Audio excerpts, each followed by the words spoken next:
berupa hukum syarah untuk diamalkan diri sendiri dan umatnya. Ya, kalau Nabi. Kalau Nabi dititipkan berupa hukum syarah untuk diamalkan diri sendiri. Oke, itu sebuah cara pandang. Oke, gampangannya kalau bahasa modern, Nabi itu diberi syariah atau hukum syarah, tapi tidak diwajibkan untuk menerapkan pada orang lain, betul nggak?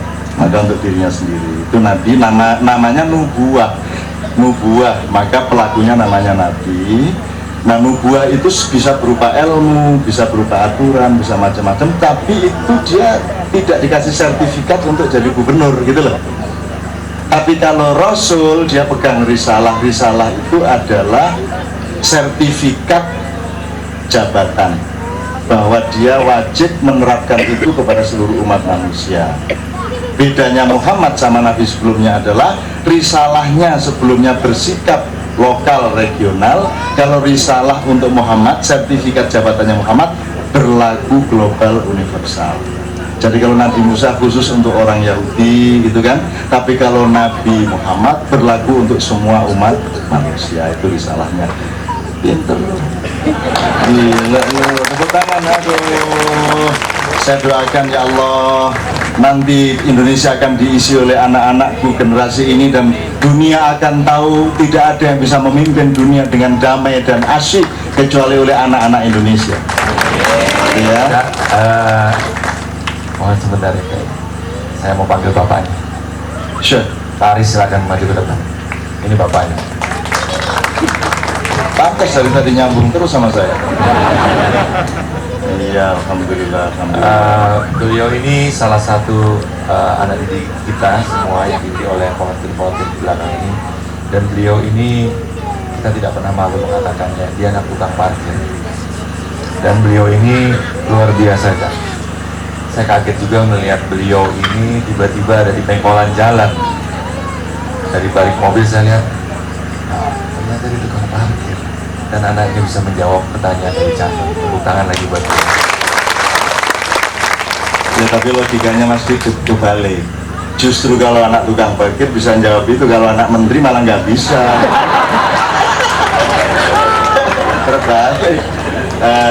Kadang-kadang Allah juga bikin bikin asik-asik. Jadi suka-suka dia, kadang-kadang suka-suka Allah. Kadang-kadang ada kekasihnya Allah disuruh jadi tukang parkir. Ada yang jadi tukang sol sepatu, ada yang, mohon maaf, kakek saya itu imam masjid, salah satu kakek saya itu imam masjid Sunan Bonang, tapi dia menolak menjadi imam karena dia ingin jadi sapi. Jadi dia kalau siang kerjanya menarik gerobak, dan kalau malam dia cuma jualan kopi, teh sama jajan kecil-kecil itu.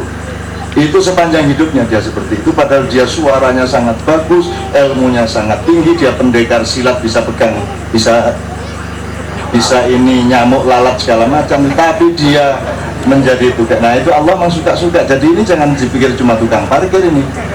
Ini siapa tahu kekasih Allah yang disembunyikan ini, kan begitu kan? Amin ya rabbal alamin. Oke, kita terusin dikit. Setelah itu nanti kita improvisasi ya, supaya saya nggak berkepanjangan gini. Dari soal dokter segala macam yang saya ingat ini, tadi Rasulullah dulu kalau pengajian gini, yang sudah dengar tolong jangan kasih tahu yang belum dengar. Yang belum dengar tolong jangan tanya kepada yang sudah dengar, ya. Rasulullah jadi pernah gini, kalau pengajian begini nih, sahabat yang pada datang, maka Sayyidina Ali, siapa Sayyidina Ali itu? Menantunya beliau yang dikawinkan dengan Siti Fatimah Zahra, ya. Itu si Ali selalu cepet-cepet duduk di samping Rasulullah, untuk menghindari jangan sampai Abu Bakar sama Umar duluan duduk di samping Rasulullah. Masalahnya bukan soal cemburu atau soal politik, masalahnya adalah Umar sama Abu Bakar ini perokok, cuman rokoknya belum disamsu, belum jago, jadi masih akar-akar gitu ya. Nah Rasulullah itu kan kasihan kalau kena asap isapannya si Umar sama Abu Bakar, maka si menantunya memprotek rumah mertuanya. Tapi Rasulullah ini seorang demokrat sejati. Aku artinya yang lain tuh bukan demokrat sejati ya. Itu cuman jualan demokrasi kan. Nah Rasulullah ini seorang demokrat sejati, maka dia pekewo dong, dia nggak enak dong sama jamaahnya, kok si Ali ini memonopoli mertuanya gitu ya. Maka Rasulullah ingin memberi imbangan secara psikologis kepada jamaahnya. Rasulullah itu betul-betul memiliki perasaan dan feeling demokrasi yang sangat tinggi.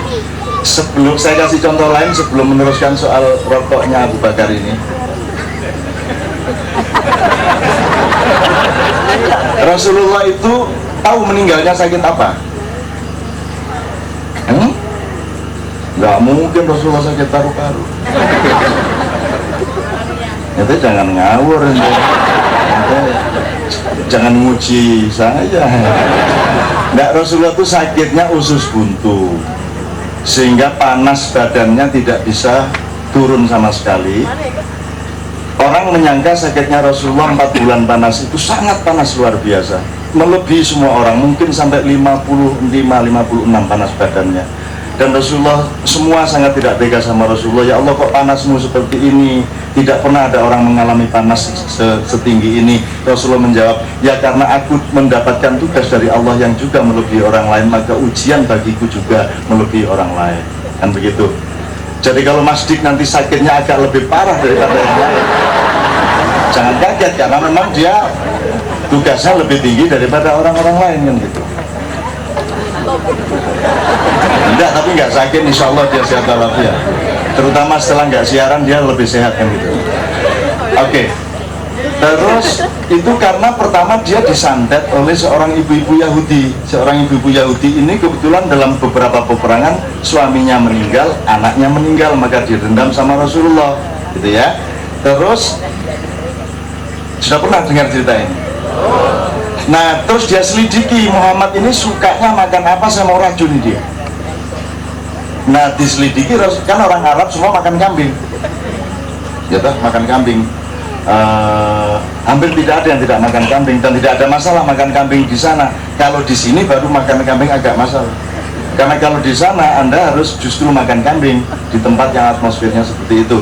Nah, Rasulullah itu hobinya di kaki kambing sebelah kiri depan. Nah, jadi mulai besok kalau jual sate kambing ada harga khusus. Sate favorit Rasulullah harga, dan itu berarti kaki kambing sebelah kiri depan. Seneng banget nih. Disayang Rasulullah ya, sayang Rasulullah. Amin ya rabbal alamin. Jadi kambing sebelah kanan, sebelah kiri depan. Itu hobinya Rasulullah.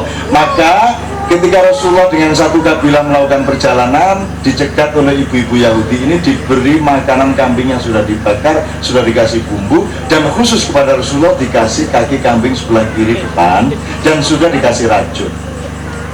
Akhirnya Rasulullah keracunan, dan Rasulullah itu memang harus keracunan, kalau disantet itu harus kena, jangan kebal. Kalau kebal apa gunanya?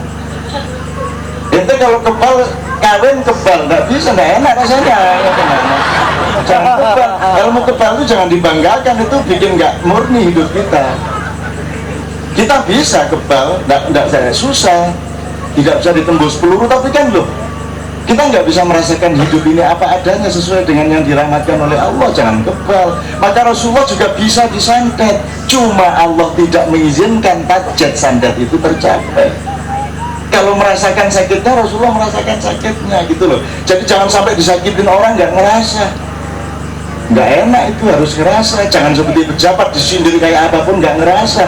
Itu ilmu kebalnya terlalu tebal itu. Nggak hanya lembu sekilan, lembu sedepak. Gitu ya. Oke. Nah, Rasulullah kena oleh santet itu, tetapi Allah tidak mengizinkan Rasulullah terkena targetnya, karena targetnya adalah meninggal atau dibunuh. Nah, bersamaan dengan itu memang Rasulullah sakit. Nah, usus buntu itu Rasulullah selalu makannya